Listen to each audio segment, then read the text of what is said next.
माई की जय।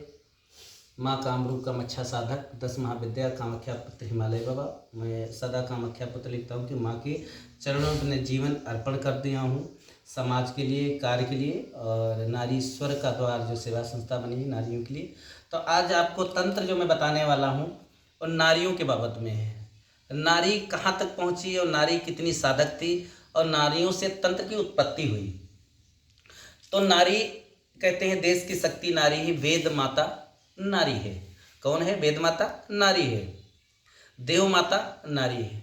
आप लोगों ने सुना होगा कि इंद्र की माता जो थी वो भी एक बहुत बड़ी तांत्रिक थी। हेडम्बा हुई जो घटगच्छप से पुत्र को उत्पन्न किया, मुरबी हुई जो बरबरी से पुत्र उत्पन्न किए, और ये हम ऐसा बहुत बड़ी सम्राट तांत्रिक थी। मायावी क्षेत्र की चित्रलेखा हो, चित्रंजन हो, कोई भी देवलोक की कन्या हो, जितनी नारियां थी हमेशा मायावी से अपने पुत्र को उत्पत्ति और शक्तियां प्रदान करती थी। पहले प्राचीन में हमारी आदि शक्ति माता ने शिव को दिया, ब्रह्मा को प्रदान किया, विष्णु को प्रदान किया, ये शक्तियां प्रदान की। जब शक्ति आदि शक्ति ने सारे देवताओं को, जब देवता तपस्या करते थे तो माता उनका अस्त्र शस्त्र उत्पन्न करती थी। जब क्रोध अहंकार राक्षसों को देवताओं को हो जाता था तो माताएं शक्तियां आप खींच लेती। आप लोगों ने टीवी चैनल में चाहे वैष्णो माता कहानी सुनी हो या किसी भी चैनल में देखा होगा, टीवियों में। नहीं, आज जो तंत्र है नारियों से है और नारियों का विधान है, कलयुग नारियों का देश है, माँ काली का क्षेत्र है, ये तो आप जानते हो। तो इसमें कोई संदेह नहीं कि हमें विद्या जो नारी जितनी जल्दी ग्रहण कर लेती है उतनी जल्दी पुरुष नहीं ग्रहण कर सकता है। तो नारियां हमारे पास बहुत सी लेडीज है, 20 साल 25 साल 50 साल 50-55 साल तक का सीखने आती हैं। तो माताओं की शक्तियां जो हैं वो माताओं के अंदर विराजमान होती है। खाली माताएं जो नारी हैं जिस दिन अपने हृदय में देख लेती हैं कि मैं खुद शक्ति हूँ, मैं खुद काली हूँ, मैं खुद दुर्गा हूँ, मेरे अंदर इतना पावर है, जब वो जान जाती हैं पावर को अपने, तो उनकी शक्तियाँ और साधना की जरूरत ही नहीं पड़ती। जब तक नारी नहीं पहचान पाती हमारे में कितने अंग हैं, मेरा कौन सी ऐसी शक्ति है जो मुझे दिया था। आप लोगों ने जानती होंगी माताएं कि जो 72 घंटे का कार्यक्रम यज्ञ हम चलाते हैं, वो 72 घंटे नारी के पीरियड के होते हैं। तो पीरियड में उस समय नारी जो है ये नहीं जानती, लोग छूत छैया समझते हैं और पीरियड में बड़ा गंदगी मचाते हैं और कहते हैं ये छूत छैया नहीं खाना चाहिए। उस समय माता आदि शक्ति ने 72 घंटे इसलिए दिया था कि उस समय तुम अघोर काली बन सकती हो। अघोर काली के दर्शन करना है और अपने अंदर नारी चाहे तो वो काली उसमें अघोर काली बन जाती है। 72 घंटे में एक केस खुला होने चाहिए, किसी से पैर नहीं छुआना चाहिए, किसी का भोजन नहीं, भोजन मिल जाए उसको चुपचाप खा लेना चाहिए, किसी से बर्तन नहीं छुआना चाहिए, अपना आसन नहीं छुआना, एक कमरे में कैद रहना चाहिए और हमेशा किसी की तरफ नज़र भी, दृष्टि नहीं पड़नी चाहिए, छाया भी नहीं पड़नी चाहिए।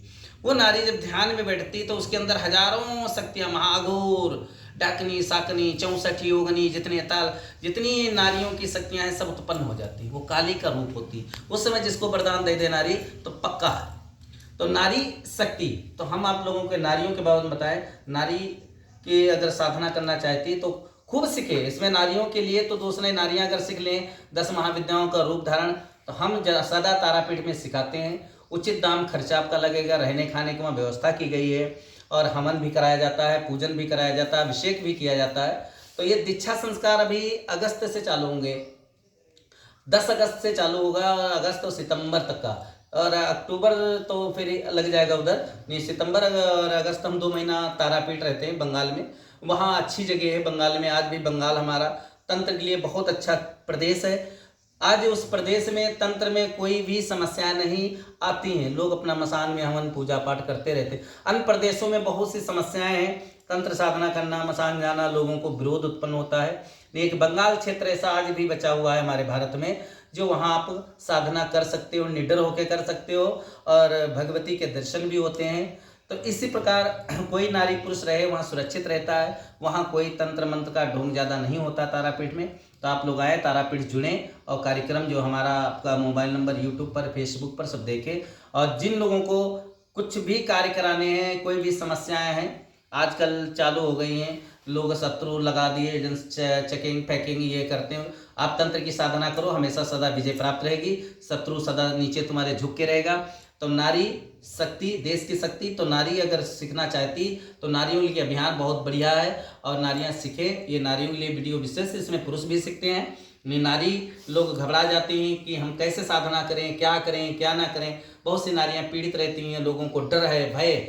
निडर होकर आप साधना कर सकती हो भगवती की। आप कोई भी, चाहे यक्षिणी सीखो, चाहे 10 महाविद्याएं की, काली, तारा, षोडशरी, भुवनेश्वरी, भैरवी, छिन्नमस्तिका, धूमावती, बगुलामुखी, मातंगी, कमला।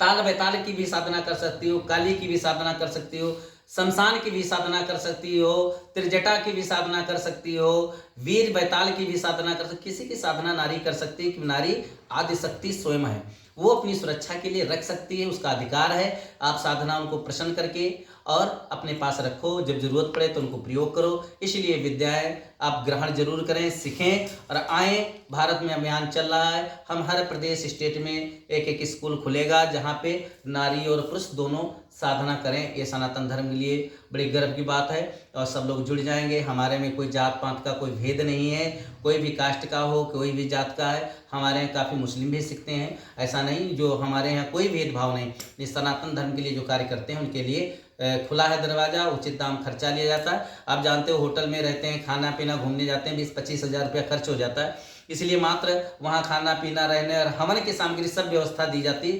वही 20-25 हज़ार 30 हज़ार रुपया खर्चा होता है। उसमें आप लोग जुड़ के और अपना लगाइए, अपनी तंत्र साधना सीखें। जय माँ कामाख्या, कामाख्या पुत्र हिमालय बाबा। आगे फिर हम मिलते हैं।